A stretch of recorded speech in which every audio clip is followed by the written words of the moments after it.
heated rivalry. Me and a bunch of other people, a bunch of other women in my cohort. And gay men. Yes. And gay men. It is incredible. This show has changed my life. I am obsessed. It's all I can think about. It has made me so happy. Like I've just been joyous. Come with us. Let's reality test. We're back, baby. You know you missed us. Because we missed you. Welcome, friends, to Reality Test. What is reality testing, you may ask? Well, it's something we all do when we check our subjective or personal emotions, thoughts, and so forth against objective or fact-based reality. So here in Reality Test, we're going to be testing the castmate realities and the producer antics of our favorite reality TV shows against what we know as licensed psychologists about the reality off of our TVs. We hope you'll join us as we attempt to reality test. That's it. Thanks, y'all. Now check out our campy theme song. Are you feeling stressed? Your head's all messed? Well, let's forget all the rest. Fuck it, we're blessed. Cause it's time to talk reality test. Come with us. Let's reality test. Welcome to Reality Test. I'm Dr. Ray. And I'm Dr. Kay. Feel free to check in and take a seat wherever you like because we're back, baby. You know you missed us. Because we've missed you. We have. We've missed you so much. It's true. It smelled like a hole. Oh, go ahead. I said it smelled like a hole in my heart. A hole in my heart, a hole in my week, a hole in my year, I guess, in my start of 2026. But we are back and better than ever. Woo. We're back, baby. And also, we hope you all had a lovely holiday break. If you had a break, and hopefully you did, but either way, had a lovely holiday of any kind that you might celebrate. Or if you don't celebrate one, that's also good. I hope that you had some nice time to recognize the new year. Because here we are in 2026, and please God, let it be better than 2025. Knocking on all the wood. I should say, please goddess, let it be better than 2025. I don't know if I've actually told you that, by the way. I've started using goddess instead of God or goodness even. Like, so I'll say like, thank goddess, or like, especially when I text, I'm like a lot better about it. But sometimes when I'm speaking, I still say God, but I like goddess. I've started doing that. And sometimes it looks like a typo, but I don't mean it. It's like, nope, I'm saying thank goddess for real. I like it. That feels like a Dr. K TM, kind of like noodling on. Noodling on has permeated where we work to the point where like it's just like common speak. Everyone uses it. So I think goddess can be the next one. Thank goddess. Yes, please. Thank goddess. It just is so much more fitting for my viewpoint of the world. So I think it works well. It's also just so hard to drop the thank God and thank goodness. Like both those things are so deeply embedded. So rather than abstinence, I'm replacing. Love it. Don't they say that works better anyway? Yeah, you have to replace the behavior with something else. Otherwise, it's kind of hard to. Yeah. I think that's with addiction, but. Yeah. Anyway. And then I think also like you're actually not supposed to do that too, really. I think like long term, you're supposed to, like you can use replacements in the short term, but that long term you're supposed to fix the underlying problem rather than replace it. But the addiction. But also I would say the other alternative to that is not necessarily bad is the best way to get over someone is get under someone else. Hey. Equivalent, right? It works. They wouldn't say it if it didn't work. It's been around for a long time. Yeah. Exactly. Oh my gosh. And this is only going to work for anybody who's seeing the video of this, but look at the slippers I just got. You'll have to come on to see them, but isn't that cute? I'm obsessed. I'm obsessed. So obsessed. I want a pair like tomorrow, today, right now. Those are so fun. Oh, it's so cozy. I know. Also so cozy. I love it. I love your mysterious slippers that you're just going to have to see to know more about. Exactly. Which, if you didn't know, is only available on our Patreon. And that's at patreon.com/realitytest, capital R, capital T. Or you can go to Patreon site and put in the search bar the @ symbol reality test. And then you'll find us as well. Look for the teal and purple, our trademark teal and purple, or traditional or something. What is the word? Typical. Or something. Oh. Typical? Yeah. The teal and I don't know. Standard. Yes. Standard. I think our standard teal and purple. Yeah, I like our trademark. Yeah, right? Let's trademark teal and purple. Let's trademark colors. I love that for us. Might as well. Teal they are now our colors, and no one else can use them. Unless anytime you use them, you're paying us. Yeah, unless you're paying us and listening to our podcasts and joining our Patreon. So teal and purple, you got to do it, unfortunately. Or fortunately. Yeah, fortunate for us. I like it. I like it a lot. So, confession alert, I did not do an article this week because my brain is still on vacation mode. But the good news is Dr. Kay is going to make up for my negligence by giving a very helpful article. And we're so excited to hear what you got to say. Yes. I'm going to, mine is a little bit lengthy this time, because it's a two-parter. So I feel like it's good timing for you to not have done one. Frankly, it was meant to be. I must have manifested it. Yes. I just knew. I got the message and I thought, nope, not doing an article today. Not today. Exactly. Not today. Nope. All right. I love it. So it's also relevant to some of our recent conversations too, which is kind of fun, but it was not intended to be about that. So this is related to, first off, why don't we talk about what we're doing today? So we are doing the annual awards. So this means that, those fun awards we always have every few weeks or once a month or once every couple months that nowadays, this past year, where we do the same standard 8 awards. So it's like the most cringe, And we also, if you have not been here for a full year yet, then you do not know, or if you've not listened back, we every year at the beginning of the year in January, we do our special annual awards, which are different. There are different awards. So it's not the standard 8. And that's kind of fun because you don't know what they're going to be. We're going to surprise you if you don't know.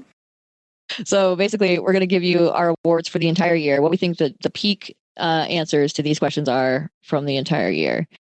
One of the questions is, and it's actually the first question, which will not surprise a single person because you know what we like to focus on here at Reality Test. But the first question is, what is the best example or what is the best source of sociopolitical learning? So the best sociopolitical learning opportunity. That's our number one question. And frankly, we have 100 answers for it, right? Like there's so much of that. And I do actually have I have a couple honorable mentions, but one of the ones that I was going to put there, which I removed and put into my reality check, is from specifically Real Housewives of New York City with the new cast.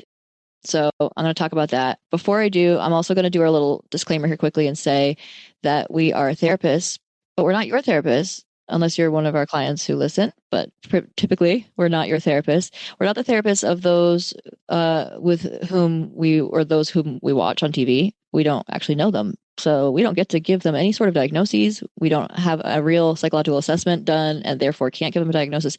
But sometimes we talk about diagnoses that seem familiar based on their behaviors or whatever. We try to remain very behaviorally anchored. So it's not just based on assumptions, but definitely is a little assumptive, and therefore our opinions are just that, opinions. So, with that in mind, we do every episode something called Reality Check, where we both bring in a study, and as we mentioned, that I'm doing it today, but we bring in a study that's relevant. My study for today for Reality Check is specifically about the idea of quote-unquote gossip, which is a word that I would like to do away with, and instead, as you may have heard on previous episodes, I try to call it women's talk. So women's talk or also just relational talk, right? If we don't want to gender it. I have a study and then I have a little extra bonus material that I'm also going to share. First off, it's really important to know that it is because of patriarchy that we even call it gossip or that gossip has gotten a negative connotation with it. So it's actually very important that women, for example, talk about other people and relationships, right? Ultimately, if you think about it this way, we all can understand and culturally, adhere to the idea that women are trained to care more about relationships. So, of course, what they talk about with each other is going to be more relational and about other people and about relationships. So that can look like negative to somebody who doesn't think that way, who doesn't have that sort of emphasis or sort of like leaning or focus.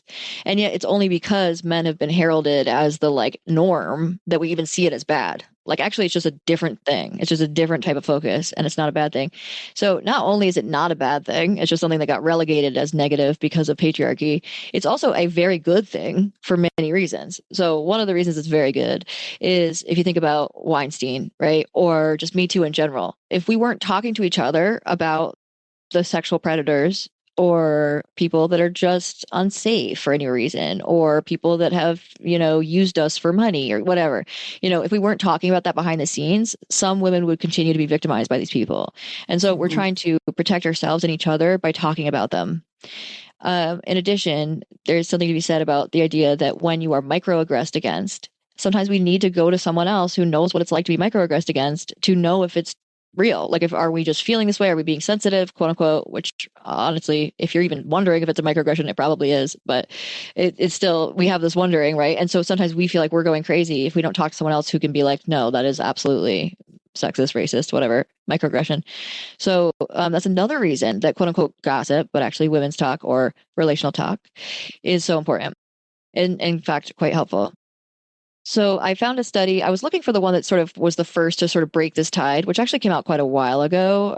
But then when I went to look it up, just giving it a bit of a googs, if you will, I found a number of studies from 2023. So these are more recent and not exactly what I was looking for, but it's had some interesting stuff. So I figured I'd give one of these and just know that it was like, I think 2020, maybe 2019, maybe even a little earlier, that we started really shifting the tides in terms of psychological literature. This doesn't mean that sociologically we weren't talking about it elsewhere, but in terms of psychlit, it was a recent change in tide, but not so recent as 2023.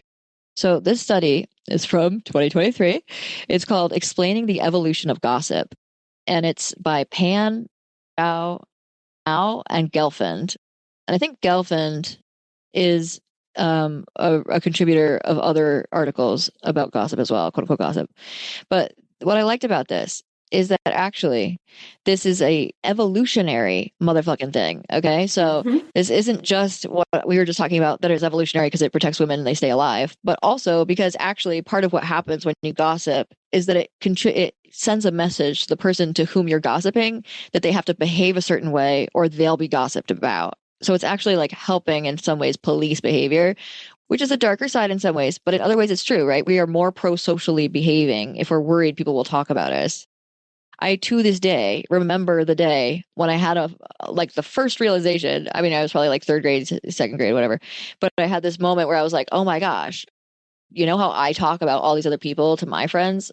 I wonder if they talk about me. Like, I had never even thought of it. And I just like had that day where I was like, wow, they could be doing that about me. It's like, it's just so funny because it's like but that's it, right? Like, it's like you then, and you're like, oh, right. Like, if they're talking about me, what are they talking about? Okay, what do I do? Like, what am I doing that might be putting people off or whatever? And then it helps you behave pro-socially. So that's an evolutionary advantage that happens due to gossip, quote unquote gossip, right? It's a good point. And they talk about how from the Mesopotamian cities to industrialized nations, gossip has been at the center of bonding human groups. So it's also a bonding thing, which we know.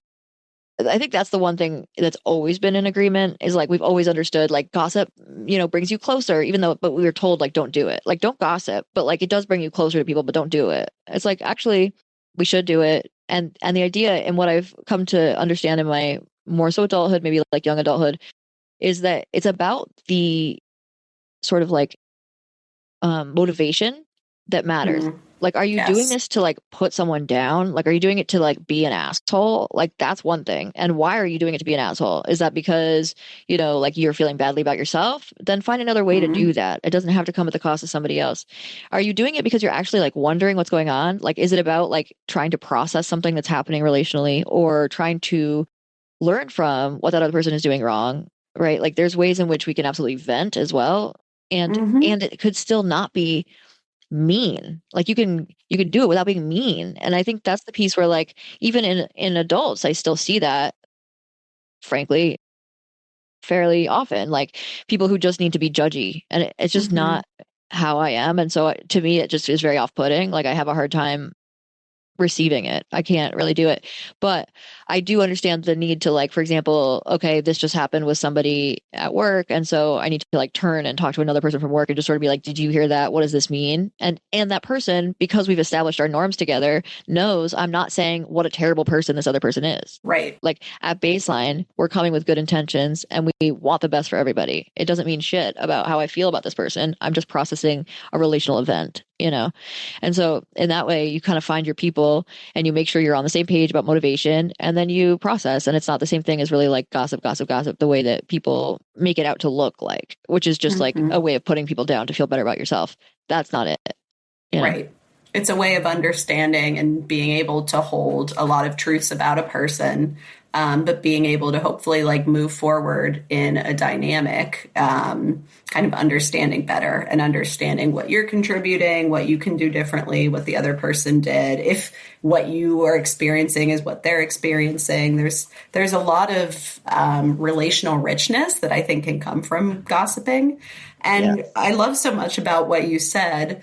And I also think about like men have overt power. So I think traditionally for women, it's a way for us to move with integrity in what we're doing and how we're engaging with each other. Yeah, exactly. And have power. Yeah, absolutely. Yeah, exactly. It's a way that we can also have power, even frankly, over men.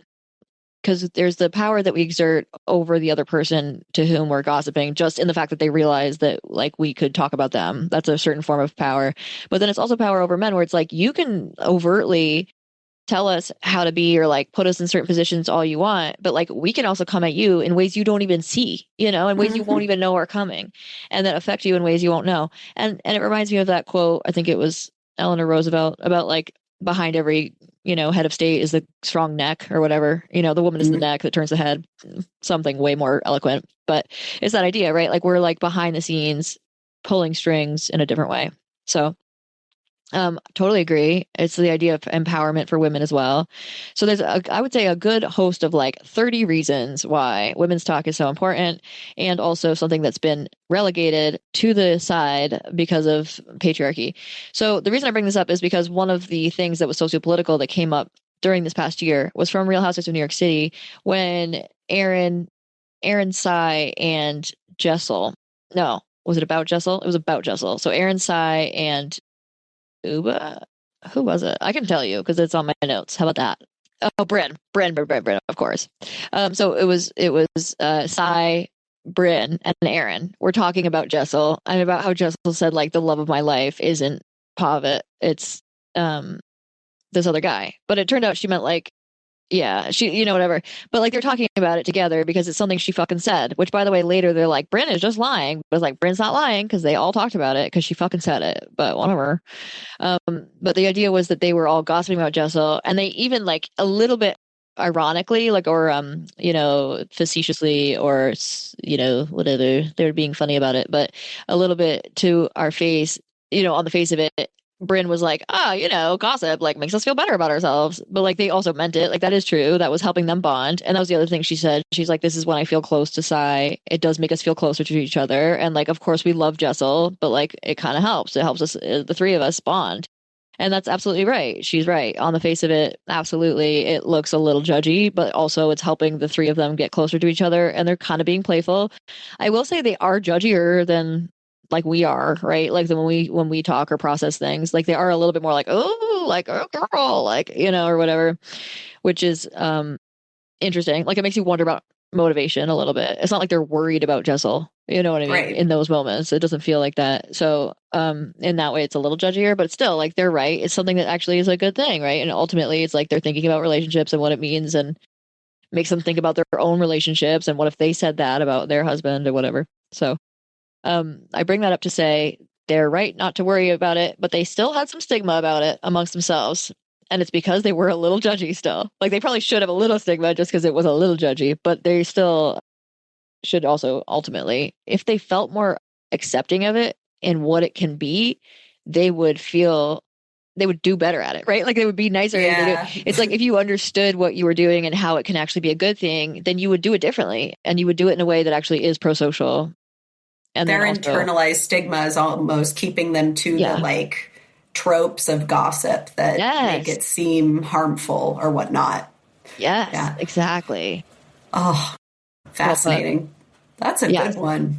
I'm so glad you went over that study, because I've heard this, but I haven't like necessarily understood the roots of it to this degree. So I find it very helpful. Yeah. Yeah. The study I was thinking of that turned the tides of psych lit was about, specifically, it was about the part about how gossip is good because of Weinstein. Me Too. Like that was what that article was about. And that came out, I guess, again, like maybe 2020 or earlier. But yeah, this newer one about the evolution of it, I love. It even says like in it, they're talking about how it's actually one of the mysteries about gossip is like the evolution of it. So that's kind of fun. That didn't come out till 2023 is wild. But I also found another one that was talking about, right? I also found another one that was talking about like the selfishness of it versus the prosocialness. Like what are like actually, interestingly enough, probably about motivation really. But so there's another one about that was newer. And the selfishness that goes into it, which that's the real trope that you're referring to, is the like putting others down so I can feel better about myself. Even using that language about gossip is what makes it that trope, or like is like that's the version of it that is the sort of not helpful, or it is helpful, but then call it what it is, right? Like there have absolutely been times where I've been like an asshole about somebody and then I've been like, listen, I know that was just me needing to like vent some air, like get some air out of my body. I love this person, so of course I don't mean it, whatever.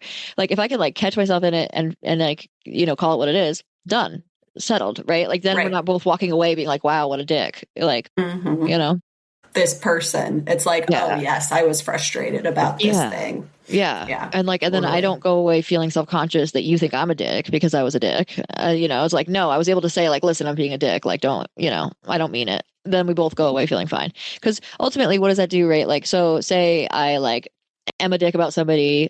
I don't tell you I know I'm being a dick. I just like act like this other person is a terrible human being. They're the devil or whatever. And we walk away. Then I'm going to start feeling guilty about having said that about that person.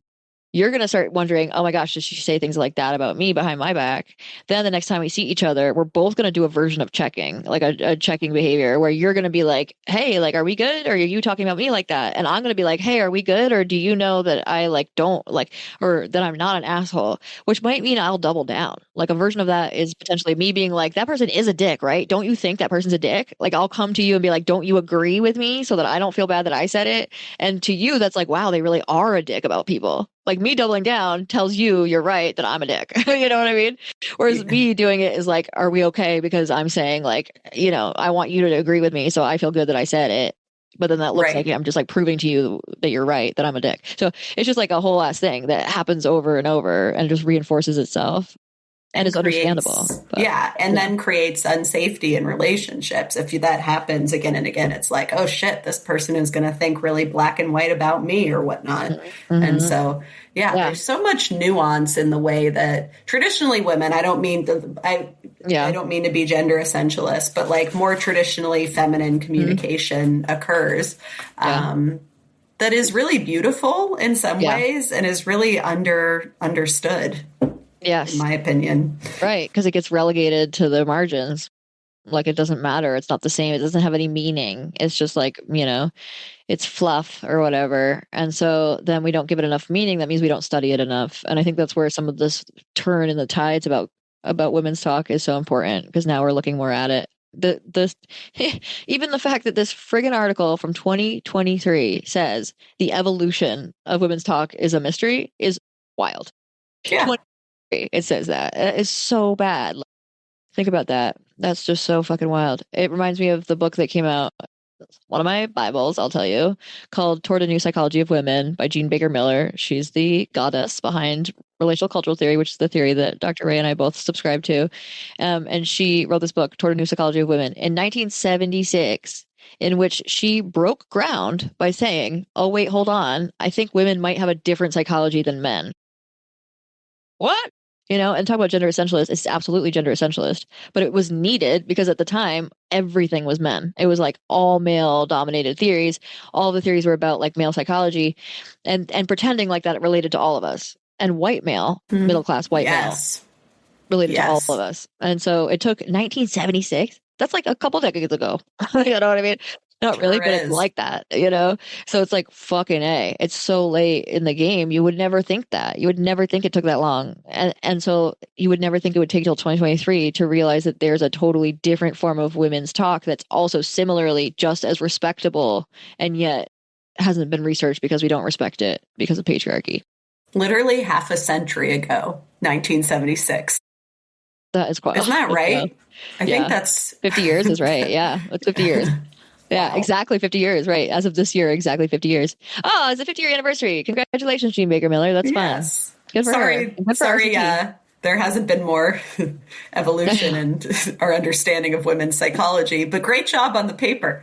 Yeah, but we love it. I mean, it's a whole book, if we're fair, you know, to be fair, it's a whole book. But yeah, I gotta read it. And also, yeah, hold on one second. I'm going to show you something. Again, you have to have our video, our Patreon to see this, but I'm going to show you something on the video. Kitty? Because I have it right here, which is my version of the 1976 book. And you can see in it that, hold on a second. I need to get one that's like clear and obvious. Okay, good. Right here. You can see in it that my mom's notes in the margins.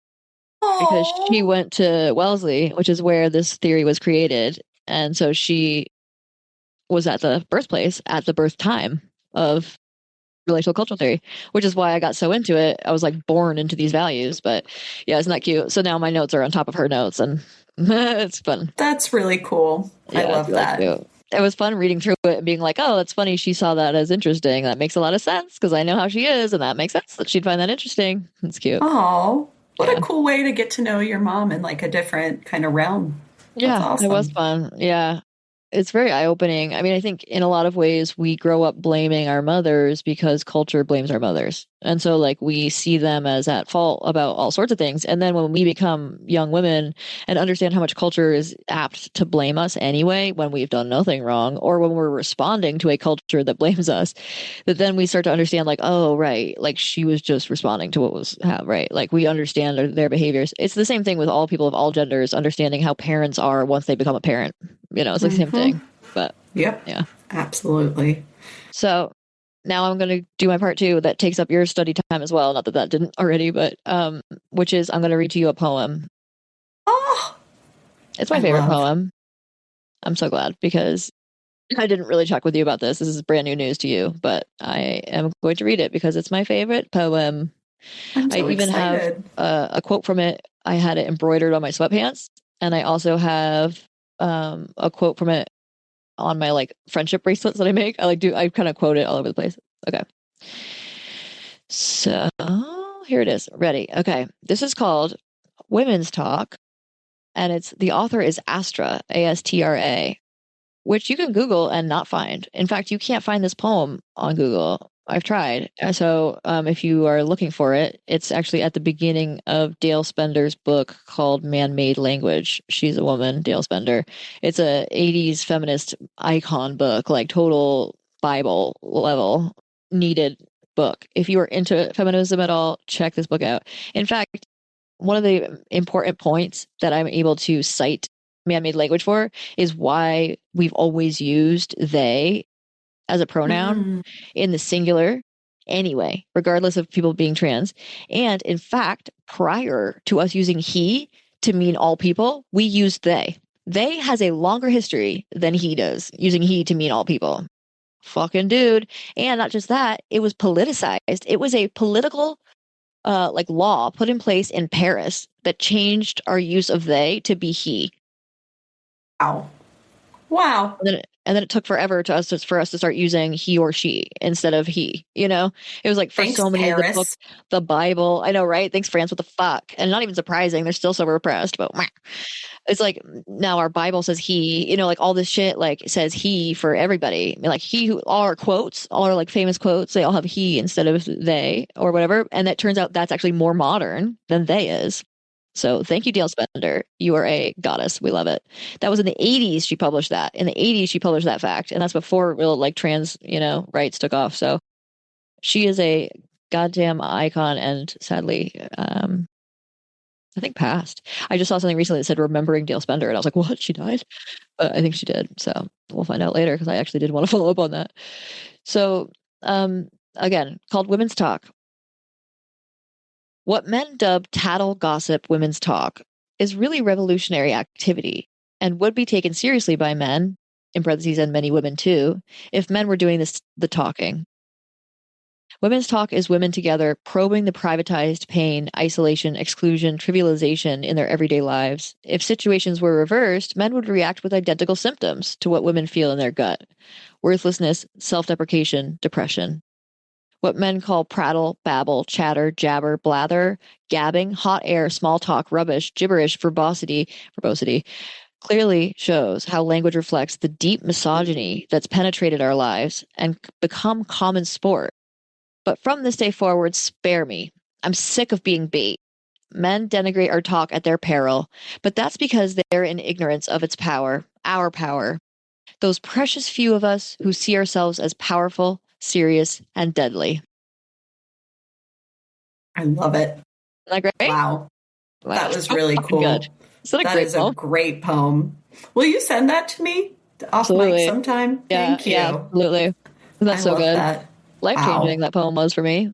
Yeah. It's gorgeous. It's amazing. Yeah. No notes. It's so good. Right? No fucking notes. I could every time I read it, I feel something else too. It's so cool. I mean, that's right. That's the point of poetry. It's also the point of how memory is. Like every time we revisit a memory, we feel differently about it, whatever. But still, I still love it. I love it. Every time I read it, I'm like, oh, this is so fucking good. And I love it. So I always put my favorite quote is, and I'll just put it everywhere. It's serious, powerful, and deadly. I put it everywhere. I have sweatpants that say serious, powerful, and deadly. Just that. I love it. No one knows what it means, and I know what I mean. It's about women. Love that so much. Yeah. That's amazing. I was thinking about the company, it was from Fabletics that I got it embroidered, and I was thinking about the person who was embroidering it and what they were thinking. Serious, powerful, and deadly. Huh. You're like, damn. Is this like a sniper's sweatpants or something? No. Oh, I love it. Like bright red, Yeah. Oh, I love it. Awesome. It's so funny. Oh, it's powerful, serious, and deadly. Powerful, serious, and deadly. Yeah, no, I love it. It's so good. It's a great poem. I can't believe it's not accessible. I mean, every time I do that, I've looked for it once every 6 months, because I'll tell someone about it and I'll look it up again to see if it's nowhere to be found on Google. I always have to go back to my copy of Dale Spender and take a picture of it. Wow. So I did do that though, so I have it to send you. Yeah, Yay. It's so good. It's so good. Also, you should read Man-Made Language. It's life-changing as well. It's so good. Man. Yeah. I feel like they referenced that book in my gender studies class in college, and maybe I was supposed to read it and didn't. It's entirely possible. No, I totally read it when it was for fun. I totally read it for fun. It was not. It might have been assigned to me as well, and I don't think I gave it the respect it deserves. But you know what else? You know what? The dissertation that you're on the committee for about sports, she uses it. Yeah. She talks about it a lot. Yeah. Because I was like, bitch, you better read this. Holy fuck, if it's not going to change your life, because. I mean, interestingly, right? It's also about sports, and that poem. I sent her that poem too. I was like, look at this poem, because they even talk about how it's common sport, right? It's interesting in the poem itself. It says common sport. And I was like, and you're doing sports. I was like, look at this. This is why you should care. Yes, please care. This also for all the feminism reasons. Yes, exactly. Yes. But no, I mean, she took to it right away too, because it's anybody with a feminist inkling, right, is going to understand and take to the book being about the idea that language is just extremely patriarchal. Even just the way that we call it gossip, tattle, right? Gibberish, it's trivialized, babble. Exactly. Babble. All of that. Made to be childish. Gross. Yeah. Yes, totally. And trash, made to be trash, throwaway. It's bitch, it's not throwaway.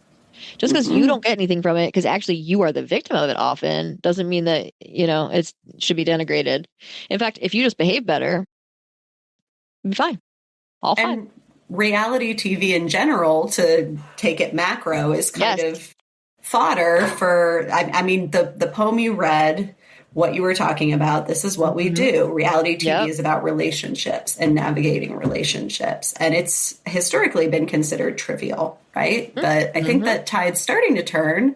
I don't know that it's turned quite enough. But I think I think the poem you read speaks to the power of relationships, of gossip, of talk, of processing. And we get to see it all.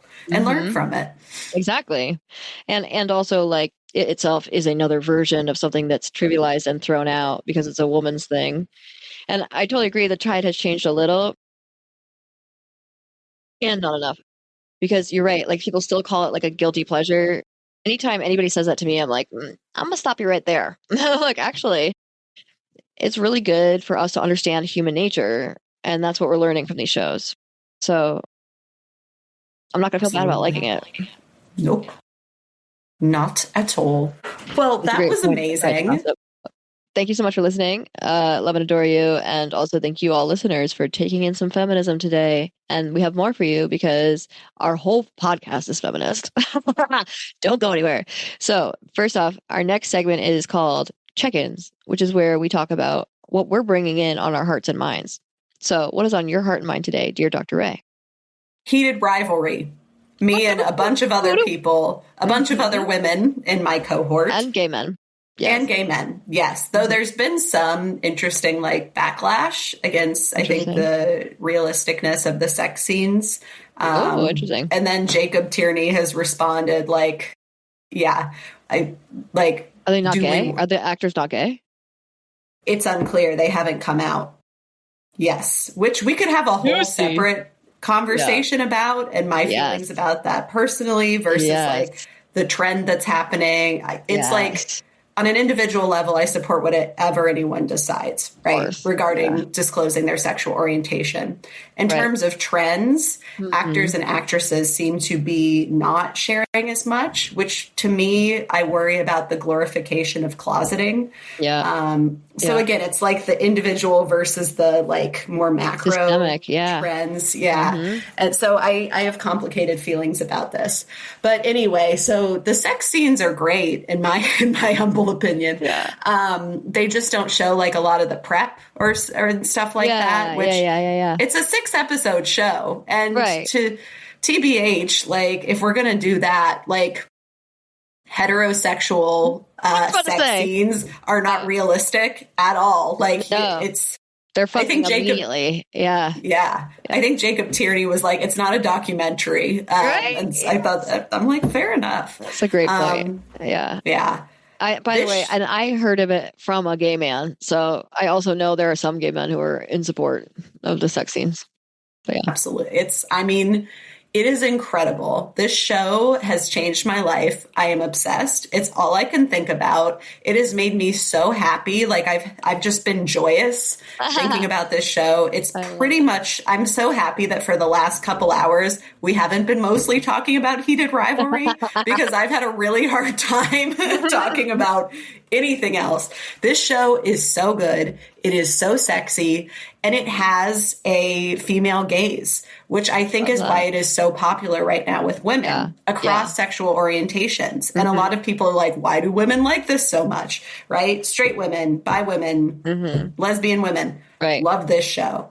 There are things that this show does particularly well, including like yearning, building tension, showing men being vulnerable. So often it gets put on a woman to do the vulnerability thing. That's not an option in these scenes. Right. So it's really lovely to see. I also think that like there's some power play stuff in this. And unfortunately, because men have fucked things up so badly, that can be hard for women to ask for or know what to do with, blah, blah, blah, if they find that sexy. Seeing it between two men, it's kind of a different dynamic. I love that. You're right. Yeah, there's so much about this that just works. Anyone who's homophobic, this is a meme I saw and I agree with it. Anyone who's homophobic in 2025, 2026, I feel bad for you because you're missing out on something incredible. Love it. Yeah. It's actually sad because this is, to me, I watch a lot of TV. This is the best show of the year. I have already rewatched it. I don't like to rewatch things. I rewatched it instantly. I am obsessed with this. It's over. I gotta watch it. Yep. I'm obsessed. It's all I can think about. The actors are incredible. I'm like I'm not a parasocial person. Right. The closest I come is like Taylor Swift, and I'm not even that parasocially involved. Yeah. I am looking at every video these guys have created. I was nervous for Hudson before he went on the Tonight Show with Jimmy Fallon, because I'm like, he's got a really, you know, kind of out of pocket sense of humor. Is Jimmy Fallon going to get it? And Jimmy Fallon didn't. But they made it look good in the clips I've seen. Mm-hmm. But like Jimmy Fallon's gay panic was so weird to me when I watched the full thing. He was like, I don't need to hear about that. I don't need to hear about that. Like the intimacy coordination and stuff like that. Someone needed to prep fucking him. Someone had to prep Jimmy Fallon. That's so bad. Fallon or the other one? Fallon. Hudson went on Fallon. No. And I think they're putting Connor on one of the more like intellectual, because Hudson's a little more like, he just says, I'm watching his interviews, and Connor is his scene partner. It's Hudson and Connor. Yeah. Connor will kind of manage him when they're together. Yeah. But when they're separate, I'm like, oh, poor baby Hudson's going out. He might say some out of pocket shit. He did great. But Jimmy Fallon was shaming him, and I didn't let anyway. That's upsetting, because Jimmy Fallon also has some like funny homosocial content, like with Justin Timberlake and stuff like that. Like I think of him, I for some reason thought you were talking about the other one too, because I think of Jimmy Fallon as being more pro-homosocial. So that's real bummery. I'm bummed about it. Damn it. Someone needed to prep him. Someone needed to prep Jimmy Fallon on how to fucking handle that kind of sense of humor, and how to not fucking have that reaction that's so embedded. It's not his fault, right? It's societally embedded in him. Exactly. But like someone needed to train him to like attend to that and come out of that place when he's going to be interviewing gay people. That's fucking gross. Too bad. Exactly. Yeah. Or we don't even know if Hudson is gay, because neither of these guys. No, it doesn't matter though. Yeah. But talking about gay content. Yeah. But this show has taken over my life. I am a different person than I was the last time we spoke in December, because I have joy, and joy is heated rivalry. I love I'm so obsessed. I love it. So that's my check-in. And I'm so interested to see what people do with this, because I think people are like, why are women so obsessed with this show? And I think it speaks to what we're talking about. If we don't understand women's psychology all that well. No, we do not. Right. There's that age-long question, like, what do women want? Or like, you know, oh, women, what a puzzle, or some shit. Like there's such this like idea that like we're so hard to understand. It's because societally we haven't fucking tried. We haven't tried to understand. Like women have tried, but no one else is trying. So like that means that basically no one else fucking knows. You act like you want to know what women want, but all you want to know is so you know what to buy them for fucking Christmas. Or, you know, it's like that's what you're asking about. You're not asking about because you give a fuck about women. There's an Aesop fable about this, where it's, by the way, told by a woman. So Aesop's fables is like each one is told by different members of this party or whatever, and this is the only one that's told by a woman, the only woman in the group of people who are telling stories. She's the only one who's a woman, and she tells the story about a man who had been told that if he wanted to have whatever he wanted, or if he wanted a beautiful wife, he had to find out what women really actually want. And he goes around and asks everyone has a different thing that they say. But eventually the whole point of it, and I'll cut to the chase, the what's it called? The moral of the story, but it's not that. The fable, whatever the fuck. The point of it, maybe it is a moral story. The moral of the story is that women want autonomy. They want to decide for themselves what they want. And that's it. Done.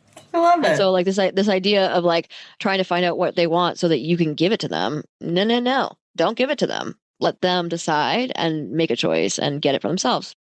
And that's what this feels like. Yeah, exactly.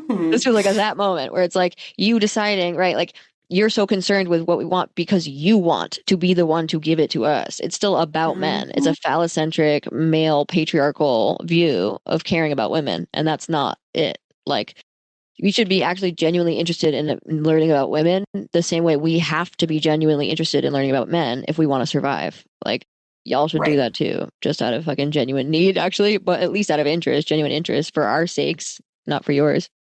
Yeah. Absolutely. Rant over. Very well said. I'm excited. I'm excited to watch this. It's so good. It's so good. Changed my life. I'm a different person. Yes. I love that. HBO. Yes. Find it there. I love it. I'm going to check it right the fuck out tonight. In fact, it's going to be my fodder for tonight. I cannot wait to get your thoughts. I will maybe live stream you. Please do. Yes, I will. Please do. I'll be watching Reels anyway. So right. Watching it for the third time. I love it. That's such a good testimonial. That's such a good, testament to it. I will definitely check it out. My check-in is, I've heard about that and I want to check it out as well. I don't know. Not much else, honestly. Break is finally over. This has been a rough break for me. There's just been a lot going on. And also, we start work again on Monday. So, what a bummer about that. Don't love it. Happy to be back on the pod. Missed y'all. Missed this together with you and also our listeners and all of the kind of like rigmarole that goes into making the pod together. So, it's nice. It's a comfort. Missed you too. Yeah, it's a comfort to be back. Yes. Big hearts on the video. If you're watching our video, there'll be big hearts on the video. Watch the video. Watch the video, will you please? Oh, also, I think what I wanted to say for my check-in instead of checking in is say what you brought up about the fact they have not disclosed their identities. Yeah, I find that also troubling because it reminds me of like in research, we specifically give our identities as part of the like background so people understand what the biases are in how we are navigating something. And so I also feel like not only is it a bad sort of trend in Hollywood, which I totally agree with, of like not disclosing. And also it's troubling because we're trying to have gay people play gay roles. Like that's what we're trying to do nowadays. And that's an important trend. Like that's an important goal. But it also changes how that scene feels to us when we're watching it, if we know they're gay or if we know they're straight. And frankly, I want to know. I want to fucking know. If they don't know, I want to know that. If they're questioning, tell me you're questioning. I want to know that. That's great. That actually helps a lot. I would love to know you're questioning in real life, you know? So it's not that they have to know, but if they don't know, I want to know they don't know. And it changes how I'm going to view it. And not like I have a right to know their personal information, because frankly, I don't. But if we're going to be trusting you holding this sensitive content, then I think it's fair that we would also understand what your biases are in playing that role. Just like we do with research. So in that way, I feel like for that reason, also, I would like to know. And I think it's a privilege that they get to be like, I'm not telling. Like, that's a privilege because a lot of us actually don't have that privilege. And frankly, like how they navigate the world, it's like the idea of like being white passing or, you know, sort of like there's a privilege associated with that. So I don't know. It's super complicated. And I come out on the same side that you do.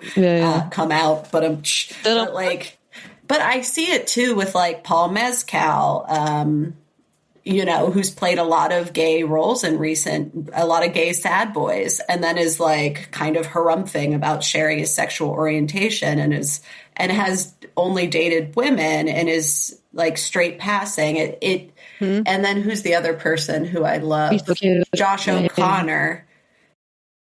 Okay. Josh O'Connor is the other one who plays a lot of gay roles, a lot of very prominent gay roles, and is at least publicly like straight passing or straight presenting, and is kind of doing this whole, well, it's no one's business. And it's like, yes, and you're entering this space repeatedly. And so that's the trend that is it's just frustrating to me. Right. Because what are they doing? They're benefiting off of playing gay. I mean, right? Like ultimately it's like the queer baiting thing. It's like they're benefiting off pretending to be gay, and that's not fucking cool. It's like, that's not cool. They're having it both ways, because then they're like, well, you know, don't presume that I'm just straight. And it's like, well, you're not, I can't presume anything because you're not standing on it. So you're just being, and is there something that we, as the audience, are we owed a bit of that information about you?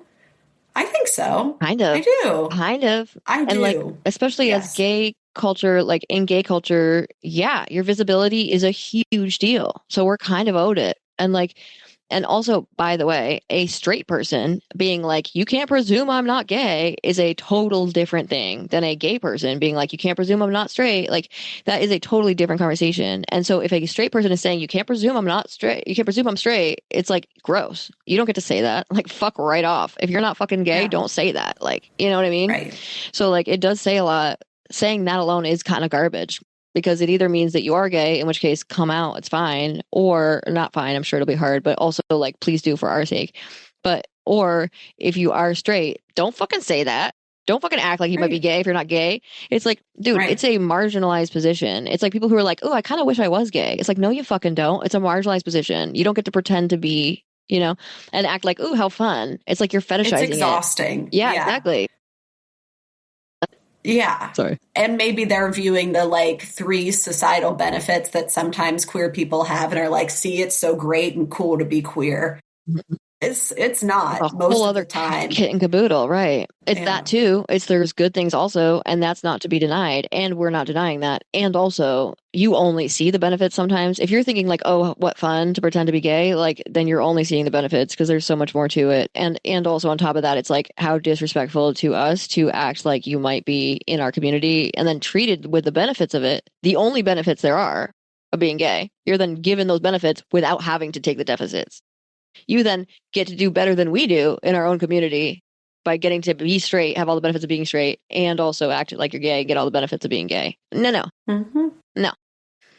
Right. That was very well said. And Taylor Swift's doing the same thing. She knows that there's the Gayler Reddit, and she refuses to say anything on it. She better be queer. Not correct. She better be fucking queer. She better be queer. I know. But it's the same thing of like, if she came out as bi, she would be okay. She would. Fine. She has so much privilege. Yeah. She is making a choice. Yeah. Love you, Tay. You're making a choice. It's not a good one. It's a privileged position, and it is kind of trash. Like, it's like being like apolitical. It's like being able to be like, I don't have a stance on that, or like, it's like whatever. You absolutely, if you were gay, you would feel like there was a real need to have a stance, which does make me think. It's like back in the day, if someone was like, I'm not going to tell you, you'd assume they're gay. It's like nowadays, someone says, I'm not going to tell you, I assume you're straight. Honestly, like, to me, it means you're straight because otherwise I think. Honestly, I was talking about this with my partner about heated rivalry because it's all I've been talking about. I do think that probably what happened is one of them was not ready to come out, and so as a pact, they decided not to come out. I like because that. If one and the other doesn't, then it's because I have to say that. One of the two of them, not to like overly generalize, one of them presents in interviews very queer. The other one, it's hard to say. But I'm quite confident that one of them is queer. That's great. The other one, I hope so. Yeah. Well, what if the other one is straight and that's also a reason not to come out? Like, what if that's also a reason to stay as a pact, right? Like in a pact. Yeah. Like, I could see that being also a good choice too. Like to stay both of them, just not tell anybody so that then the straight one doesn't get flack for being straight. Because he would get flack. He would get flack for being straight. So, but also like, that's so different. That is such a unique thing. And also there are people who do have a big burden about, like, obviously we all have a huge burden in disclosing. That's why we all sort of owe it to each other to do it. You know what I mean? In some ways, it's like you have so much privilege as a person in Hollywood that like, you can at least disclose if we all did in our much less privileged positions. But at the same time, it's true. Like they worry about risking their career and there aren't enough people disclosing their identities anymore and not anymore, but kind of anymore. And so there's that piece of it where like, I get that there's also a danger there, or perceived danger there. Yeah. So there's certainly people who are gay who are saying, I don't have to tell you. That's definitely true. And also nowadays, in terms of the hip culture, I'm going to assume you're straight. That's it. Right. It's super complicated, but the show is so good. I love it. I can't wait to watch it. Okay, good. That gets our informal is the word, our informal award for just show of the year. I like it, even though I haven't seen it. Yay! So let's get into our awards. Let's get to our award awards. Da, da, da, da. It's like the Emmys. It's the Emmys, the Grammys, the Academy Awards, all in one. That's what you're getting here. Didn't an award show just happen recently? I feel like it might have, or it's about to. I don't know. Fuck it, something like that. I also just found out that one of them, the Academy Awards, they can't drink, but the other one they can. That's crazy. Is it the Academy Awards and the Golden Globes? Must be. I bet they can drink at the Golden Globes. Which one's the Oscars? I think the Oscars are the Academy Awards. I feel like the Oscars is the serious one, and then the other one's less serious, and I bet they can drink at that one, because I've heard that one's a party. So that's my assumption. Exactly. No, exactly. One of them was like a legit... Oh, Siri thinks I'm talking to her. I'm not, bitch. Okay, so Siri. The Oscars, I was right about the Oscars are the Academy Awards. Yeah, Siri, excuse you. Goodbye. So, the Academy Awards are no drinking. And that means that the Golden Globes are drinking. And so these are the Golden Globes, baby. Here we are. And the fun thing is, normally for our awards, we have the word test somewhere in the title, but we're going loosey-goosey with the annual awards. We don't have any test in the name of the awards. So our first award is the Best Sociopolitical Learning Opportunity. What do you got, baby? What did you have, Dr. Ray? The best sociopolitical learning opportunity for me this year was a show that I binge watched actually over the break, which I watched all 3 seasons, or I'm rewatching the first one now, of Below Deck Down Under. Oh, Season fun. 2, something pretty disturbing happened where there was actually trigger warning. There was an attempted rape of the bosun attempted to rape one of the stews. She was blackout drunk. Awful. And Aisha, who has been on many seasons, was kind of being protective. Yeah. It was really disturbing. And I think a good learning opportunity for people about how women can like take care of each other and the harms of drinking. And the dangers of men, like what men need to do better about how men should behave and not behave. Did he remember the next day? I don't think so. Did he get in her bed naked when she was blackout drunk and the producers were telling him to leave? Yes, he did. Was he able to do something? Were telling him to leave. Oh God. Yep. It was pretty bad. And he got fired the next day, and that was great. Good. There were also things that happened within that where there was a woman the next day who was also on the crew who was like blaming the victim like pretty overtly and was like, if only I had kept him happy. Like it was really fucked up. Wow. She was from a different culture, so I think there was some of that happening. They had hooked up previously, so it was complicated in that way. Wow. But it was pretty fucked up, and she got fired too. But I think it was a really, like disturbing in content. It was really illuminating in terms of how these sorts of dynamics can play out and what gets pulled. And it was so great to see Captain Jason respond appropriately and get those people out of there. I was going to ask, did you like the firings? Like, did that all seem appropriate given your stance? Yes. Your stance? Oh, good. Yes. I love that. And by the way, the woman who was blaming also was kind of being creepy to another deck crew member, and he didn't know how to tell her to like leave him alone. So it was just all of these things happening. It's like it just, I think, goes to show how complicated work dynamics and power dynamics can be when there's drinking involved, when the expectation on a show is that you hook up with people, and then like when we counteract that, it reminds me of like a college environment or something, but it was so fucked up. Yeah. And I think a lot of people who watch that could probably reflect on situations in their own life and learn from it. Absolutely. So, and also I'd say like identification with the aggressor, also about that. Like for the woman, where it's like identifying with the aggressor in her own history so that she can feel more in control by being the aggressor in a future dynamic, like with the other guy. Yeah, that's so upsetting. It was really sad. Oh, that was the person who was talking shit. Who then I'm saying, she identified with her aggressor from way back in her history. So I'm saying, like back in whatever country or culture she grew up in, whatever aggressor of her, she identified with that aggressor to then be the aggressor in her future dynamic. So she wasn't the lamb. Like be the wolf, so you're not the lamb. Like learn from whatever history, because especially in cultures where that's okay, like more okay, then there is just absolutely an aggressor. She has had an aggressor in her life, just like period, so you learn to be the wolf.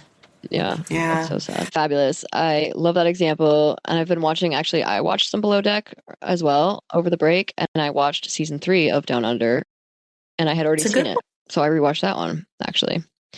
It is good. That one's a little less aggressive, if you will. So far anyway, I didn't actually make it that far into it.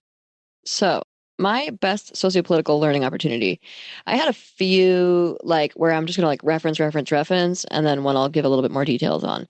So one, I gave it to Ivar from fucking Traitors, where he was sexist as all get out. Like, I mean, he really kind of takes the cake. He kept using the word girls. He said I think the 2 remaining traitors are girls. He only collaborated with men. I loved how Gabby, in response to Ivar saying, I think there's 2 traitors here, and I think they're both girls, Gabby was like, we don't know that yet. Because she's kind of reacting to the fact she just had to be dedicated to being sexist. He was also he ends up saying to Dylan, I'm most uncomfortable about Dolores. Why? Because she's not as pretty as the other straight woman, right? Like, or and then it turns out gay woman, but the other woman here, maybe because she doesn't like your sexist ass. Maybe that's why, but whatever. Mm-hmm. So I also felt like when Ivar and Dylan were saying that Brittany would be the meekest, I was like, fuck you. That's so rude. And then also Ivar was shaking his head to Dylan when Brittany wouldn't stop talking for Dylan to talk. It's like, listen, Brittany's in a different mode right now. She's in survival mode. Of course, she's talking over him. You don't need to shake your head like you two just understand something different. Like, get out of here. Another nod to the fetishization and racism regarding Sierra on both Traitors and Summer House. Another nod to Love is Blind because, and this is like two seasons ago, with Sarah and Ben, where they talked about the political views, and that ended up being what broke them up, which I stand behind and support. And then also between Virginia and Devin. And I really liked Virginia's response to Devin's question about whether she votes with her faith in mind. Because that was meant to be like a getcha gotcha. It's like, excuse you, unrelated friend. Like, I loved her response to that. And then I also just in general, when we talked about that, we talked about marrying across the aisle and political aisle and what that meant. And I really liked that sort of politicized language. Politicized topics that we had in conversation due to that show. Loved it. The ageism AF on Bachelor in Paradise. Remember that? Brian towards Kathy and Sean towards Kathy in the reunion. Gross. Sit down. Don't like it. Goodbye. Hated it. PSA for days about that. But new to us, which we have not talked about yet on our awards episodes, was that on this season of Survivor, just finished coming out, there was some racism heavy in there. So Christina is a Black woman. Did you watch the recent season of? I didn't. No. Fabulous. So I'll give you a little bit of background. So Christina is a Black woman. She made it to the finale, and so did two white women and a woman who's a little bit more racially ambiguous, and named Savannah. And then I think, and then a couple men. And Christina, she and Sage, who's a white woman, Christina's Black. Sage, who's a white woman, who also I believe is on the spectrum. I think she even kind of implies that, but I don't think she ever specifically said it. But she implies that she was talking to another castmate about mental health. She doesn't imply. She says, I was talking to Joanne about mental health. We bonded over that. I think she and Joanne are both on the spectrum, is what I thought. So Sage is on the spectrum. Still, though, during the final tribal, the structure of Survivor is during final tribal. That means that there's 3 people sitting on stools who are being grilled by the jury, and the jury are the ones who vote who wins. So when they're grilling the 3 people on the stools, that's really important that the people on the stools do well at answering the questions, because they're the ones who get votes and win or don't. And in this case, Christina, Christina made it to the finale, but not the final 3. So they weren't on the stools, but they were in the final tribal, because Christina ends up getting voted out, by the way, which isn't even part of what makes this racist.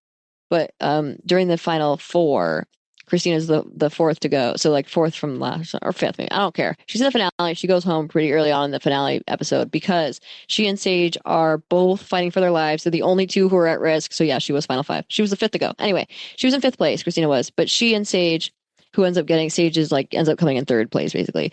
She and Sage are fighting for their lives. They're the only 2 who are at risk out of the 5. And Sage talks over Christina. And I noticed Christina did not talk over Sage. In fact, she was very calm, very, static, kind of like she very unmoving. And Sage was sort of a little bit more energetic. Again, Sage might be on the spectrum, so it might be a part of it. But also, it's because she's white and Christina's Black. And Christina knew, if I don't stay calm as fuck, and if I don't work harder than anyone else here to stay calm, then I will be seen as the angry Black woman. And I was just so hyper aware of that during that scene, where I was like, wow, look at how calm and solid is solid. She was solid. Like, she just was like grounded, solid in that conversation. She was. I just felt like, regardless of who the other person was, if they were white, that probably would have played out the same way. So that's why the spectrum thing doesn't totally matter. It really was a race thing. Like, she just had to be working harder than anybody to stay solid, so that she didn't get seen as the angry Black woman, because it would have discredited her whole argument. Then she definitely would have gone home, right?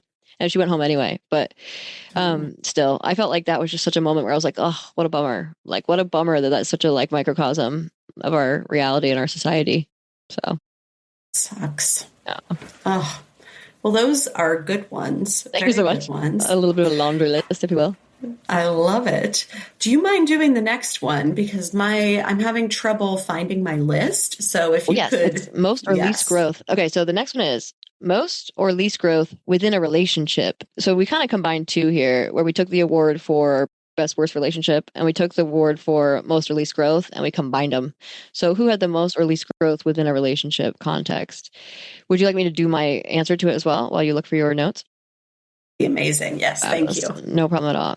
So the most grown, and then I have a least grown. I have one for both. Whatever, fuck it.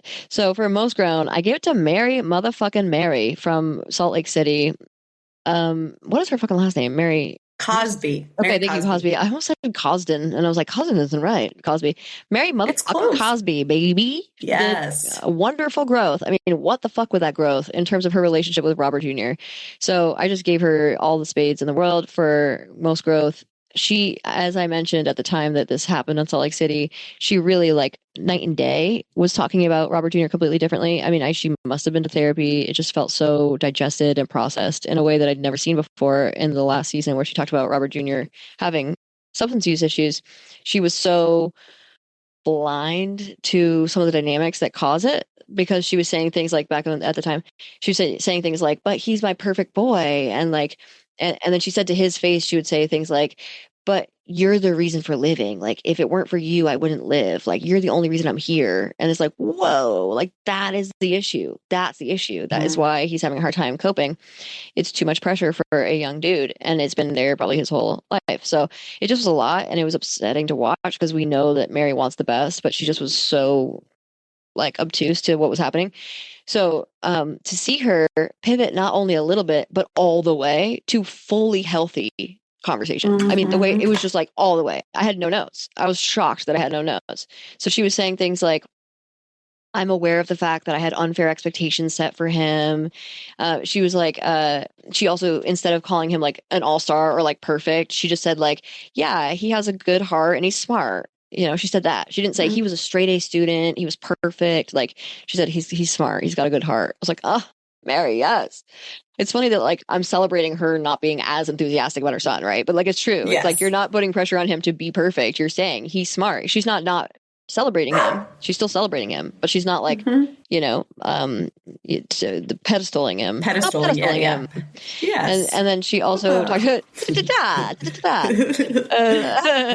she was just infinitely better on everything that I had brought up at the time in my little info video. She had just like, check. So impressed by her. The growth is infinite. And then I put least growth for Tom motherfucking Sandoval because on Traitors, when he said, it's all because of one moment, which I just had to raise up, but was when he said at the round table, cheaters are more likely to be women.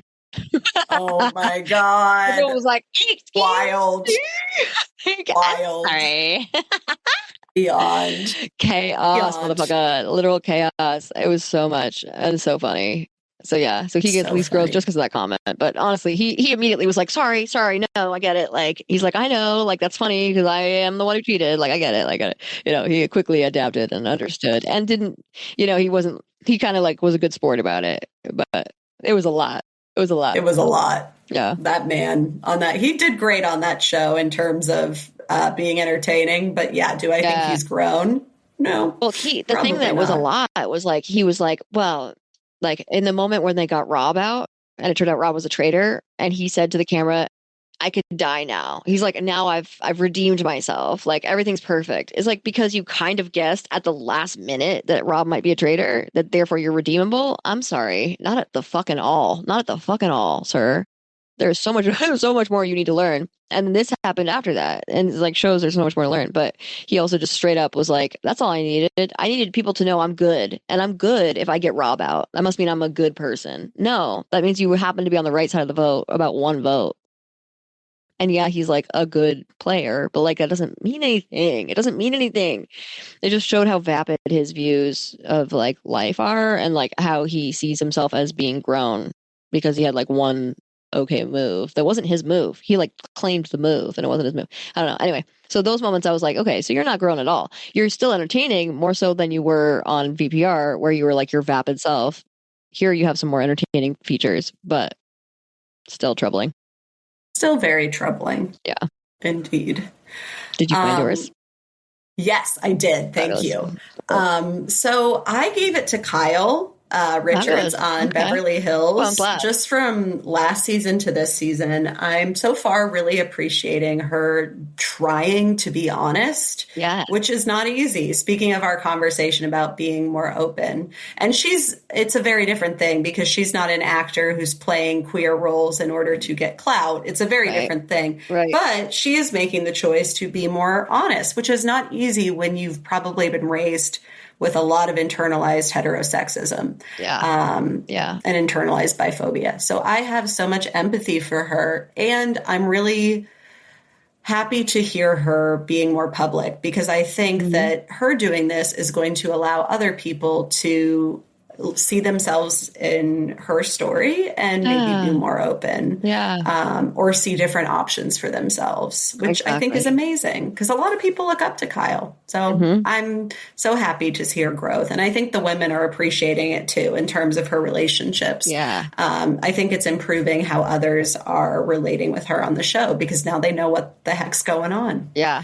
And I think they felt kind of like you and I do, where it's like, claim it or don't. Like fucking pick a lane or pick a lane that's questioning. That's fine. But like say something because even though she's not an actor playing a straight person, she was in a music video playing a gay woman. And like that was a big splash. And that's all Garcelle was saying. She was like, you're in the music video. You've made a choice. You've come out as maybe gay in the music video. So are you gay or are you not? We now have a right to ask because you put yourself out there like that. If you hadn't, you're right. We don't have a right. But like, because you did. And that's exactly what you and I were just talking about. I love it. What a great example because she did finally just sort of say like, listen, yeah, sure. And also maybe. She also said maybe, I don't know. And that's great. That's all I want to know. I want to know that you don't know. Yeah. I want to know that it's a maybe. I don't want to know like, what do you mean? Like, it's like, don't get defensive because then I'm going to wonder all sorts of things. But like, if you just say like, yeah, you're right. And also you don't have a right to know, but like, here's something about it, which is just that I don't know either. Like done, check.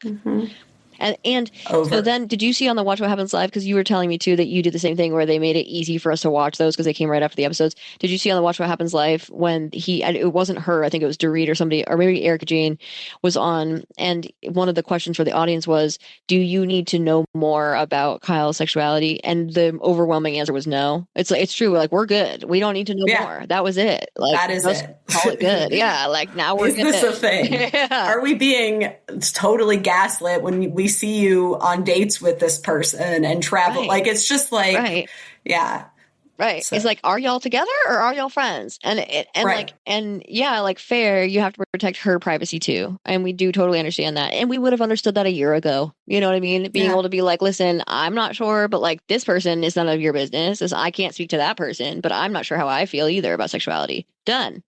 It would not have outed that other person for you to say that you are not sure about your sexuality. So like, that's the piece where it's sort of like, I hear you about how you're protecting Morgan, but at the same time, it's sort of like, you could still give us a little bit more but I don't care. It took her some time. At least she got there. And the main thing is that's all Garcelle was asking about too. And I feel like Garcelle got all this flack about it. And yet like now she, whatever, I don't know, whatever. I just feel for Garcelle heavy. Like she just got a real bad rap for a lot of shit that was happening when she was on there. But yeah, I'm so glad that Kyle sealed it. Done. Sealed with a kiss. Thank you. Yeah. Thank you, Kyle, for taking us out of limbo with your with what you're doing. You are on a reality TV show. Not that you owe everyone everything, but you brought this person on. I understand having different feelings. There is a way to navigate that was differently than how you did, I think what we're saying. And now that people have a little bit more, they're done with it. They're done. We're good. I don't care. Yeah. Just give us something. And it speaks a little bit back to the show with the two dudes. It speaks a little bit to that as well, where it's sort of like, we don't need to keep prying. It's not like a slippery slope. It's not like you tell us one thing and then we're like, okay, so who are you having sex with? Like, it's sort of like, I just need to know that that there could be something else happening. And if you don't know that, then I'm, whatever. If you don't, that's all I need to know too. I need to know that you know or you don't know something's happening. I don't care what the answer is. I just want to know that there is an answer somewhere, because otherwise I feel like you're trying to, benefit in some way or whatever, And so it's like, I don't care what the answer is. I just want to know something. But I get that there are people who aren't like that, who want to know so that they can bash you or whatever. Like, that's fair. And that is a reason to avoid it. But most of us, at least in the queer community for sure, just want to know there is an answer of some sort, whatever it is. Who cares? Like, even I don't know. It's great, Yeah. It's a great answer. Honest answer. I love I don't know. Yeah, that's a great fucking answer. I'm so here for it. Yes. And that's true about everything, by the way. I love an I don't know. I fucking love it because we grew up learning that I don't know is bad. Like, you're not allowed to say I don't know. Think about all the time someone says I don't know in class when they're called on. Everyone's like, ha ha ha, they don't know. Ha ha ha, I know. Like, loser. It was right. It was seen as bad. And actually, I don't know is so much better than acting like you fucking know and saying something that's not fucking true, or acting like you fucking know and then saying, because then someone else is like, oh, that's definitely true. And it's like, but then it's not true, right? Or it's your truth, but this person thinks it's a universal truth because you acted like it's everybody's truth. So it's like so much more, to me, the feminist position, obviously, is much less about like top-down dissemination of knowledge. It's much more about like, I don't know, what do you think? Let's talk about it together. Like, that's such a healthier answer, and I'm so here for it. So in general, let me say to all of us, regardless of your sexual identity, embrace the I don't know, because what a good answer that is. Uncertainty is beautiful. There is, because then we have more room, right? It's like actually not knowing is destroying. Like if we know something, it no longer lives as its own thing. It now lives as our knowledge of it. It isn't its own object. It's our subjective experience of it if we know it. So it's better to not know and to explore it together. Absolutely. Love that. Great answer. Go, Kyle. Kyle, we're happy for you. Mm-hmm. Time out. Can you read the final one? Because I don't have the actual. No, I was just about to. I'm so sorry. I was getting to it. Yeah. Okay, so this last one's for you, and you tell me this one first, which is most healing. Okay, this is, by the way, fans and friends. New thing. I'm gonna call our friends. I'm gonna call our listeners friends. They're our friends. They're our friends and fans. Our fans and friends. I love it. Friends. I love it. Friends. That's it. They're our friends. Perfect. So, friends, listen. What we're going to tell you is we're only doing 3 because we've ran the fuck out of time. If you haven't noticed, we've had a good, juicy, long episode because we had so much to tell you. It's just been too long. So this has now become a 2-parter. We have one more item we're going to cover today, and then we'll cover the rest of these without a check-in or a reality check next time. So the last item for today is most healing for all of us to see representation of mental health. So it's like the representation of mental health that is like good for us to see because it's like healing for us to view it and witness it. Tell me what you got, baby. Aisha. So I love Aisha. Aisha on Below Deck Down Under season 2. Mm-hmm. I already explained what happened to the castmate. Aisha saw this coming. She saw him look at her a certain way and literally was like protecting her for most of the night. Oh, what happened is she went to bed. This is creepy too. The power went out. And then he snuck into, it was like bad, but she had been like pretty mama bearing the whole night because what she said is, she disclosed that she had an experience in college. And so, because of that, a sexual assault, because of that, she was very protective of women, which is exactly how she acted. Yeah. She kept Luke away from her. She put Margot to bed. Mm-hmm. She said to Luke multiple times, she doesn't want to see you. She went to bed. And then she went to bed. And then unfortunately, something still happened. I truly believe if Aisha didn't make a stink about it, I am not convinced that the crew would have stopped him, if that makes sense. Yeah, absolutely. Because I think the optics would have looked differently in their minds, and they might have said, it's drunk and whatever. Right. But that's not what it was, because Margot was like, I want to go to bed. I don't want to see Luke. So it was just, it's just, so I think that her speaking up and making this an issue, it was so disturbing how it played out. But something happened to Margot, but it could have been so much worse. And I think that Aisha actually, she noted, being triggered by that, but the way that she was able to step in for another woman and literally probably save her from an assault. From trauma for the rest of her life. Yeah, absolutely. Is amazing. And so it was so feminist and it was so beautiful. The way she supported her the next day, how she continued to support her, how the chef continued to support her too. Good. Who's also a woman. So was it the woman who's kind of like wacky? Yeah, she's kind of goofy. She's great. Yeah. I love her. Yeah. But I do too. So it was really lovely. And, like Aisha, unfortunately, because of her trauma, or fortunately, like has insight to, you know, help other women from going through the same thing. And I look and know, and I know what that's like to, like, you know, which I guess is my own disclosure, but I know what that's like to see a look and you're like, I know what the fuck that is. And to see that and boom, I'm aware and I know what's going on it is a strength. That is fortunately, right? Like, it's unfortunate for her individually. It's fortunate for the situation and for the other woman.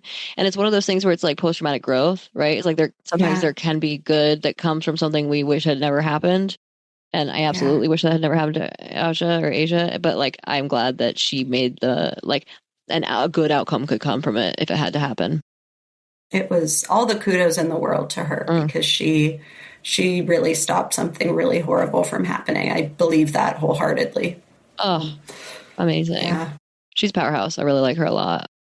She is. She's great energy. I was about to say, she's very positive. And I think in a way that somehow doesn't feel like toxic positivity. Like, it's a little bit, like, in the way that it's not in person, but it's by the books. It is, like, on paper it would be, but she's not. It doesn't feel toxic positivity. Like, she's grounded. She's with it. She's aware of it. There's a little bit, like, sometimes I'm like a little bit annoyed by her voice, or like, you know, there's like moments where I'm like, you could just like, it feels a little bit performative, I guess. There's just like moments, but it's moments. And like, ultimately I know exactly who she is. I know how authentic she is. I know her heart, and that's huge. So like, who cares about the performative moments when you like know that she's just such a good person and cares about people? And yeah, she's great. That's awesome. It was awesome. Yeah.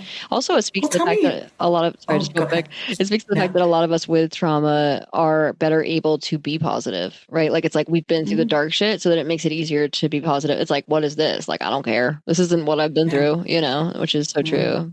Like, it is a post-traumatic growth thing. So my most healing representation to see, for all of us to see, of mental health, one's Real Brief, which is from Survivor just now. Again, the season that just ended. On it, Sage, the woman who might be on the spectrum, asked Savannah, the woman who is racially ambiguous, I think potentially symbolic race-wise, she looks racially ambiguous. I don't know how she identifies.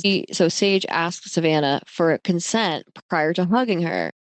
Savannah, I loved it. Savannah asked Sage if she wanted to go with her to go on the reward. And oftentimes that's like, you ask your friends. So everyone's like, woohoo, wonderful, done. Like, love it. And whatever. But in this case, Sage and Savannah had largely a very tempestuous relationship throughout the season. But still, they live together. They're like basically naked with each other in the woods, like all, you know, so like in many other ways, they're very close, right? Like ultimately they're trauma bonded also, if we're really being honest. So the fact she still asked for consent prior to hugging her, I was like, get it, Sage. Very well done. Love that. To anyone who hasn't heard this already, Dr. Ray and I are both big proponents of asking for consent prior to hugging. And you know, you sort of like, do you mind if I give you a hug, or can I give you a hug? It's, you know, it doesn't have to be uncomfortable. I think there's a way in which, like, sometimes we see people ask consent prior to kissing someone, for example, and that feels like a little less sexy or something. It doesn't have to be less sexy. It does not have to be.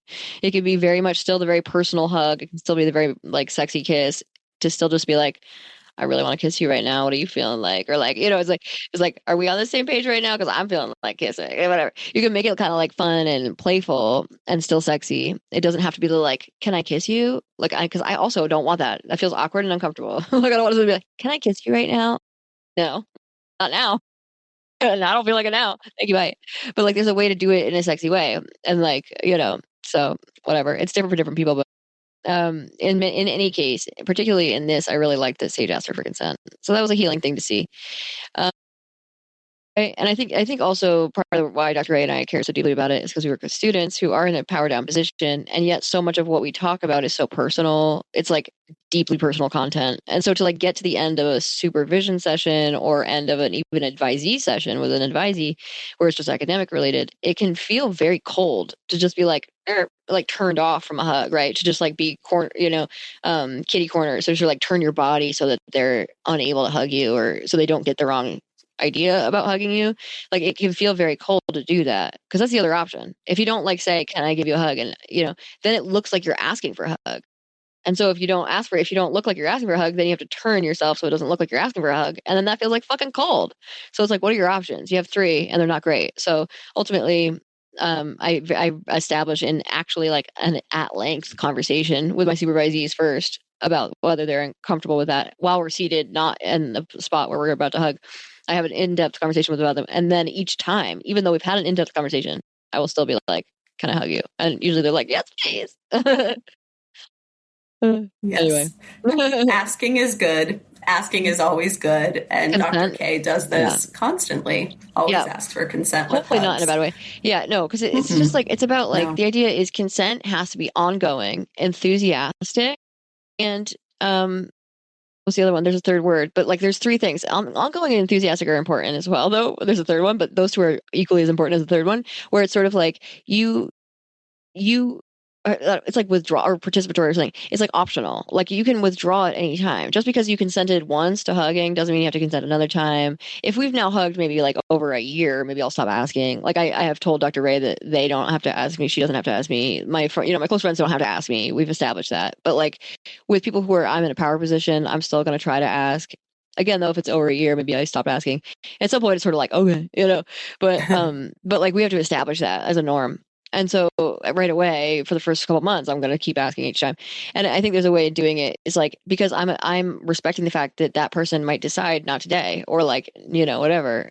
And so once I know that they feel comfortable saying not today without me asking, is it okay? Then I feel like I can say, I'm going to stop asking, right? Like, it's like, as long as they feel comfortable being like, no, thank you in the future, because it has to be enthusiastic and ongoing. That's it. Absolutely. Sober. That's the third one. Sober. Yes. Because then it has to be sober, enthusiastic, and ongoing. Love it. All right. Anyway, that's one. The other one, and this is super important, is about Garcelle standing up for herself despite the deep misunderstandings about her. I mean, deep. The idea on Real Housewives of Beverly Hills, gross. Like absolutely gross.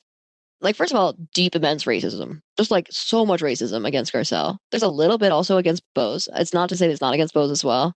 But I also think Bose was not relating to Garcelle's experience. And that hurt me. So I can't imagine how it felt for Garcelle. Can't even imagine. So I feel like just the idea about like Garcelle, the way that the producers showed her, the way that, they asked the fact anyone asked Sutton what Garcelle was thinking is wild to me. What are you thinking? But the fact anyone asked her, not only in that season, but since then, in this season, what Sutton thought about Garcelle is way off base, off touch, out of pocket, not okay. She has no fucking clue. No clue. Garcelle was given this ally of Sutton so that she had a fucking ally at all. Was Sutton a good ally? Not even a little bit. Like, not even a little bit. I honestly don't think she was good at all. I think she was not ever a good ally. That's straight up how I feel. Right? I agree.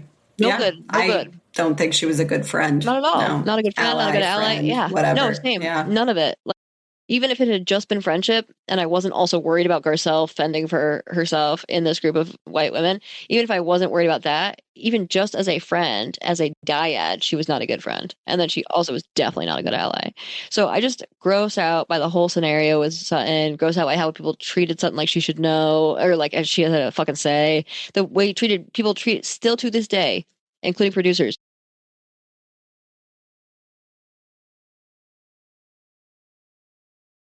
That is racist that they're treating it like that. Frankly, I feel the same way about Bose. What do you mean, Bose? As I said, I was so glad that Bose was the first to be like, well, we kind of know Sutton why she didn't like you, like, burp. But like, I don't know what I did. It was the I don't know what I did part where I'm like, really? Like, you really don't? Like, you didn't see on anybody's, right? I kind of do too. I think she tried to hedge. Like, she tried to be like, I don't know. Like, nah, I bet you know. You have to know. You didn't see on somebody's Twitter. You didn't see on somebody, right? Like, you didn't see on Garcelle's post, skin folk are not always kinfolk. Like, you didn't see that. I mean, that was pretty fucking clear. But also, even in that aside, even like critical reaction aside, you had to know. You had to know. Because I don't, like, I get the argument that race shouldn't mean I automatically have your back. I get that argument in some ways. I don't agree with it. I think race absolutely means you as a marginalized person, as a person with a marginalized race, should absolutely have another person who's marginalized back. Just like I think women should have women's backs. Like, you have an experience. And I was revisiting my notes, and I found the notes from when Bose and Garcelle first had their conversation. And do you remember when I brought that up? And I was like, I love how they have their own dynamic. Like, it's so clear how two Black women having a conversation is so different from a Black woman and a white woman. And like, how cool that Garcelle has Bose. Like, how cool that they have each other now to get each other without having to say it. Like, they just get it. And like, what a gift. And so absolutely, that means you should also get it when Garcelle is being isolated or marginalized or ostracized, and jump in and help. And especially because Bose is so outspoken. It's not like she's like fighting the same thing Garcelle is, because she's not. She isn't fighting the same thing Garcelle is. So she has every privilege and right to be able to be like, guys, relax. Like, notice what Garcelle's going through. Like, what is this? And say it now. Say it now. If you couldn't say it then, say it now. And it just bums me out because I love Garcelle. I love Bose, as you know. Well, I love Garcelle too. But I love Bose. She's like, I have a wicked EQ crush on her, and I still find that very disappointing. So it's the only thing. That's the only thing I find disappointing about Bose. I have, to this day, not found one other thing that I find disappointing about Bose. I love her so much, but this is just not it for me. So I found it most healing to be able to watch Garcelle be like, I'm out. I don't even care if you guys don't get it. I don't have to tell you. It's not my burden to have to fucking tell you all. You have to learn on your own. And even a year later, you might be texting me, asking me what's up because you want to be able to talk on the show about how I told you we were fine. I'm not giving it to you. I'm not fucking giving it to you. You can figure it out. You can talk about it on the show because you figured it out, but you're not telling people that I told you you're fine. You're not going to tell them that. Like, oh, I love it. Like, yes, fuck them. Do you? This is fucking gross. If they can't figure it out, bye. I love it.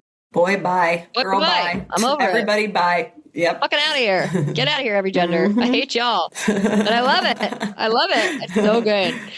I'm so glad for her. I'm glad for her that she felt confident doing that. It says so much about her power. I feel totally. And it's wild because everyone else acts like, not everyone else on the show, they're acting like, whoa, like, what's up? And I'm like, yes, like, powerful. That's power. That's what power looks like. And I'm so into it.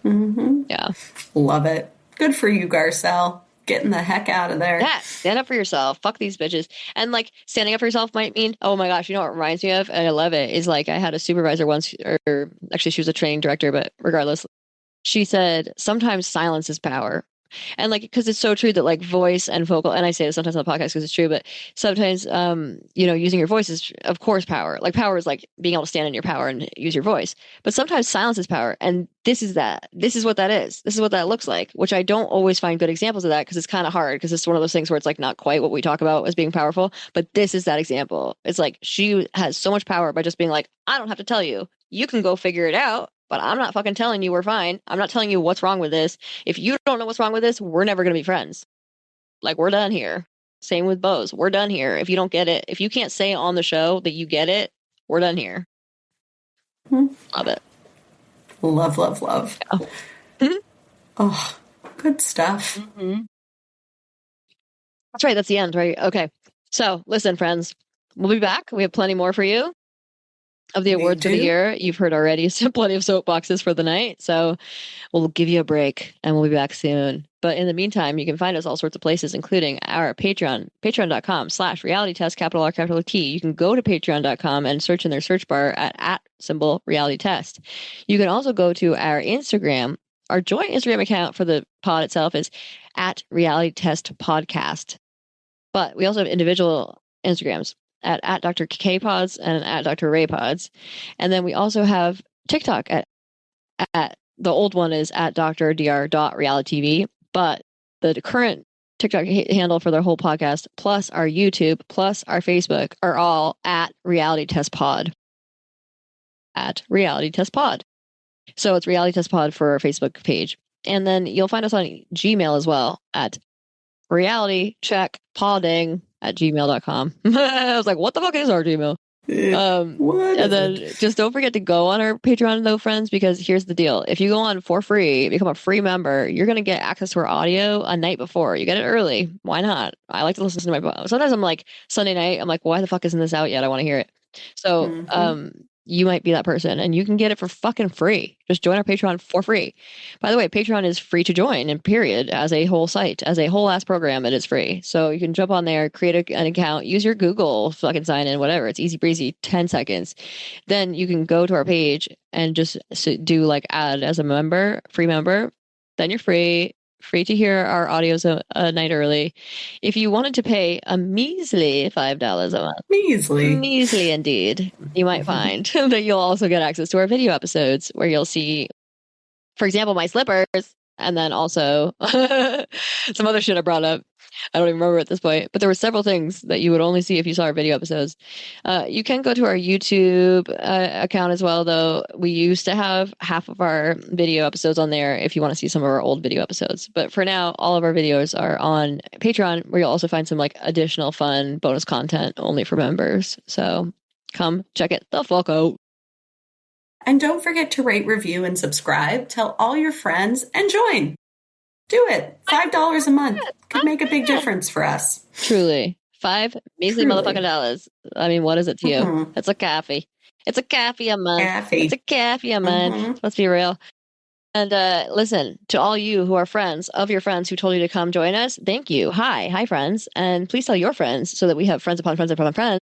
Which we kind of already do. So thank you all for joining us. But tell more. Yes. And listen, we'll see you next session.